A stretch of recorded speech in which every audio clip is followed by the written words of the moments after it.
Crimes against হিউম্যানিটির বিচার এখানে করা যাবে। মানবতার বিরুদ্ধে অপরাধের বিচার আমরা করব।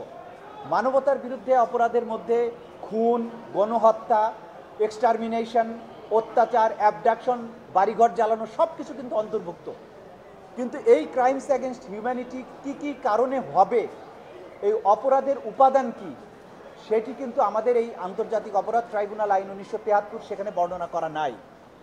এই অপরাধের উপাদানগুলো বা অপরাধের সংজ্ঞাগুলো যেটা আন্তর্জাতিক আইসিসি যেটা আছে, আইসিসির আইনে যেটা আছে, সেই আইন থেকে সংজ্ঞাগুলোকে হুবহু বাংলাদেশের আইনের মধ্যে অ্যাডপ্ট করা উচিত। এই আইনের সংজ্ঞাগুলোকে গ্রহণ করা উচিত, তাহলে আইনটা পূর্ণাঙ্গ হবে। আমরা চাই বাংলাদেশে বিচারহীনতার যে সংস্কৃতি আছে সেটা থেকে দেশটা বেরিয়ে আসুক।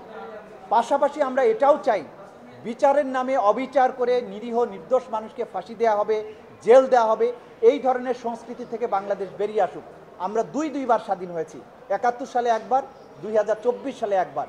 আমরা চাই না বাংলাদেশে বিচারের নামে কোনো কলঙ্ক রচিত হোক। আওয়ামী লীগের বিচার হোক, শেখ হাসিনার বিচার হোক, পুলিশের বিচার হোক, ডিজিএফআই এর বিচার হোক, র্যাবের বিচার হোক, যারা এই খুনের সাথে, গণহত্যার সাথে, ক্রাইমস এগেনস্ট হিউম্যানিটির সাথে যুক্ত ছিল, বিচার অবশ্যই হওয়া প্রয়োজন। বিচার না করলে মানুষের কান্না, মানুষের ক্ষোভ, সমাজের অস্থিরতা দূর করা যায় না। কিন্তু সেই বিচার যদি ন্যায় বিচার না হয়, তাহলেও মানুষের কান্না দূর করা যায় না। আমরা চাই অতীতের কলঙ্ক থেকে জাতি বেরিয়ে আসুক। এই ট্রাইব্যুনাল আন্তর্জাতিকভাবে আর কোনো প্রশ্ন যাতে কেউ তুলতে না পারেন, সেইভাবে আইনটা সংশোধিত হোক। প্রসিকিউশন, ডিফেন্স এবং বিচারক প্যানেল গ্রহণযোগ্য, নিরপেক্ষ, দক্ষ হোক এবং তাদের এই দক্ষতার মধ্য দিয়েই নিরপেক্ষ একটা বিচারের মাধ্যমেই ন্যায় বিচার প্রতিষ্ঠিত হোক।